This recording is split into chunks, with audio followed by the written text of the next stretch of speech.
Good afternoon. Welcome to Interfaith Spiritual Center Worldwide, where we believe there's a power for good in the universe greater than we are. And guess what? We can use it, and we are using it every single day of our lives. I want to welcome you to our Gay Pride tribute for the month of June. And this is an international month where people from all over the world are honoring those in the gay community. I have been in the ministry almost 46 years, and I was in San Diego for 30 years. And we used to have gay pride parades in Hillcrest and just really acknowledging the energy of our gay community. And so I'm going to acknowledge the late Reverend Danny Gall, who was my assistant minister in San Diego for 13 years. He was also my very best friend. And when the AIDS epidemic hit, I was doing memorial services every single day of the week. And it was a very, very dark time. And energetically, I had 3,000 people coming every week, huge choir. We called them, I don't like the word choir. It just, has a ring to it. I don't relate to it. But we had these wonderful, we called them the spiritual center singers. And actually the director called it Heartlight. These were the Heartlight singers. We had Alliance come and sing, Keith, Jerry, and Lee. And it was an amazing time. It was a dark time. It was an energy where people drew together and just to acknowledge, and I believe this at the deepest level, that the AIDS virus bubbled up and out to teach humanity unconditional love. Now, I have been criticized for being in the gay pride parades when there's the religious fundamentalists and calling me all kinds of names, right? And I would just wave and just say, yes, Jesus loves you. And energetically, what we know is that if we are created in the image and likeness of God, and that it is good and very good, then energetically, as we come together through our similarities, and what we grow through our differences. And so in our San Diego ministry, as amazing as it was, and as heartbreaking as it was, we would see those black wreaths on the door, and I would be doing the memorial services. And then when Danny contacted the AIDS virus and passed away in 1993, it was very, very devastating for my daughter and I, as he was going to walk my daughter down the aisle. And he was also my very best friend. He was my date in between relationships. He was the evaluator of various men that I dated because, he felt that my judgment wasn't always the best. So we had this amazing relationship. He was a radiologist. And when people would come in for their radiation treatments, they'd put on those little thin gowns. And what he put in place, it was amazing. He did a fundraiser, nice fluffy robes, so that when people came in to have their radiation treatment, they put on a nice white fluffy robe. And he had instituted that. And at his memorial service, and let me tell you, it was a lot for me to do that. But there were the doctors there from Scripps, and just glowing with accolades for my Danny. And of course, the one doctor said, and he always reminded me when I was having a bad hair day, just the energy of joy and knowing someone, blessing their humor, and the opportunity that we have to feel our oneness. We are all one. And I say this every Sunday, the blood that courses through my veins is the same color of the blood that courses through your veins. So as I give this tribute today to our gay community, I dedicate this tribute to the Reverend Danny Gall from San Diego, California. And I was there for 30 years. It was an amazing ministry. And we did a lot for the gay community. I contacted Hospice and worked with them because there was great fear about the AIDS virus, and implemented some things for our AIDS patients to go into Hospice Care. And it was an amazing time. And then when I was called to Palm Springs, I was so welcomed. And most of the board members at Innerfaith Spiritual Center worldwide were part of the gay community.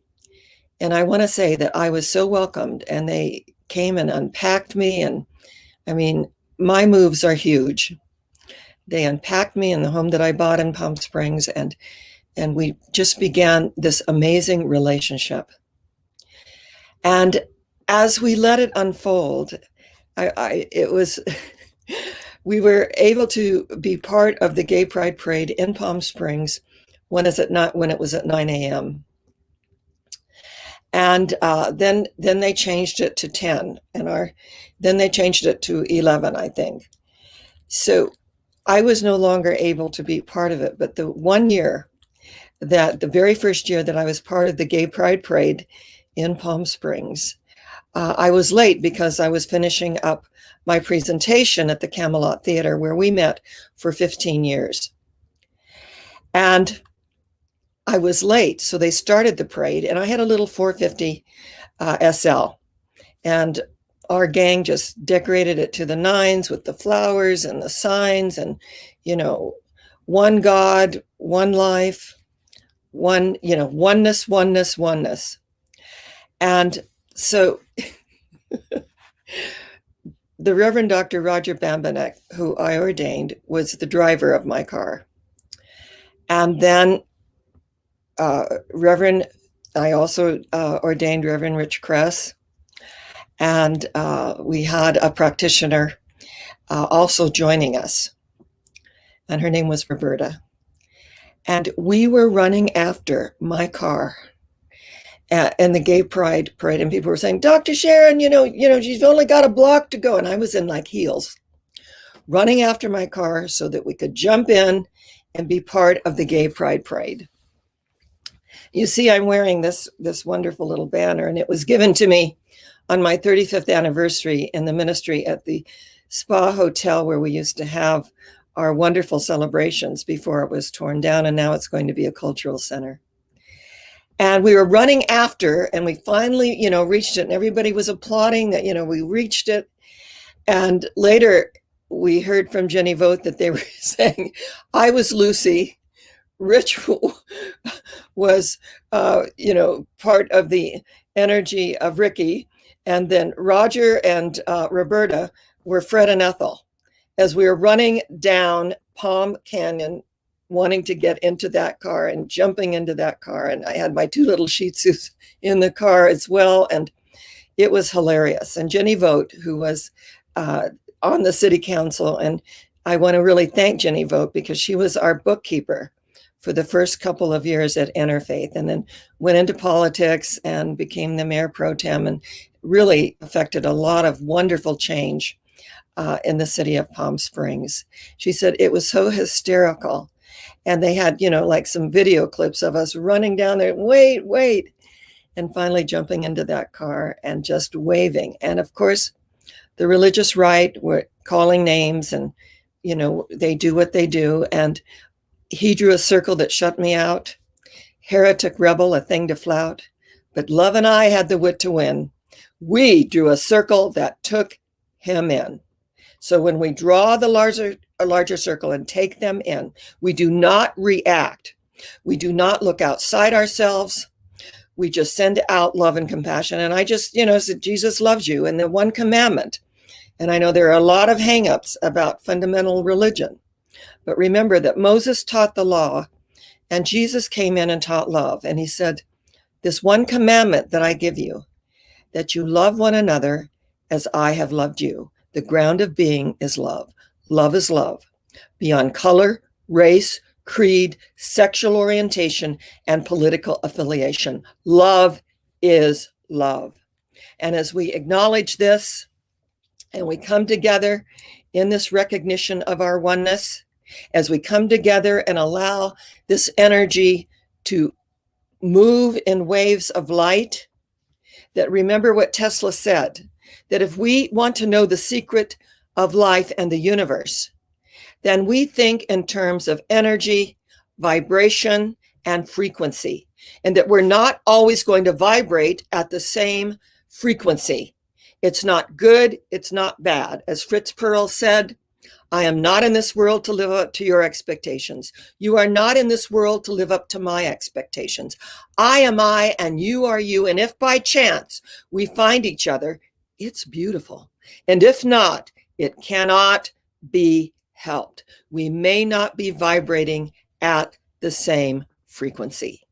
And so on this honoring of the Gay Pride Month of June, I want to just acknowledge my gay beautiful community in Innerfaith Spiritual Center worldwide, all of my board members, all of those that are in key positions in my ministry. And can you imagine being in a way of life for 46 years and you're totally and completely dependent on donations? That's right, donations. Because the first few months, I will just say maybe a couple of years, my contract was honored. And then, we went through that 2008 thing, and it was really, really an interesting period of time, wasn't it? And so what I did is I mortgaged my home to keep our doors open.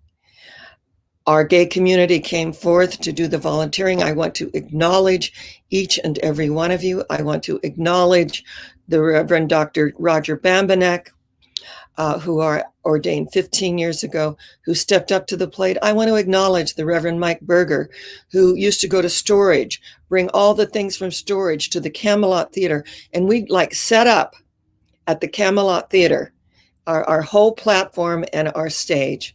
And this beautiful chair that was purchased at Mathis Brothers for me.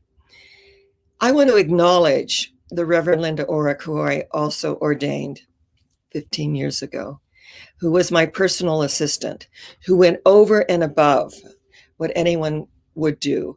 She was also my very best friend, my dearest friend, and I just love you and acknowledge you for all the work you did. She saw what I was doing, and she said, no, let me take that off of you so you can do what you do best, which is to teach, to counsel, to do my Sunday presentations, to be at the bedsides, to be at the memorials, to be at the weddings. And I love doing the weddings, but there's something very special about memorial services. And I always say that you will leave here feeling better than you arrived. So being a minister, I feel that no one deals more intimately with the human condition than that of minister, and especially those ministers who are truly honoring their ordination vows, and that we don't approach it for what I can get out of it. We approach it for what I can give to it, because the same opening that we give through is the same opening we receive through. All of you in my gay community and our virtual community, who have donated, who have kept our doors open so that the Reverend Prince Fleet Easton, who is our music minister, gets paid. This is what he does for a living. And he actually went down in what his honorarium was so that we could get through this period of the coronavirus. And I really acknowledge him because he goes over and above what anyone would do. He is our Sunday master of ceremonies. He is our vocal soloist. He has planned throughout the years on every anniversary that I've been here, and I will be here at Innerfaith Spiritual Center worldwide 20 years, September 1st. my 20th anniversary here in Palm Springs. And when our gay community nominated me for the Human Rights Award of Palm Springs, the Palm Springs Human Rights Award. And when I was given that award, I told them and I've received a lot of awards. I mean, if you're on the planet long enough and you love what you do and do what you love, you're going to get the accolades. Of all of them, the one I value the most is the Palm Springs Human Rights Award, because it's acknowledging what I have been about for 46 years. And for the pain and the suffering that the gay community has gone through throughout the years, my heart so goes out to you. But you know what? When Dostoevsky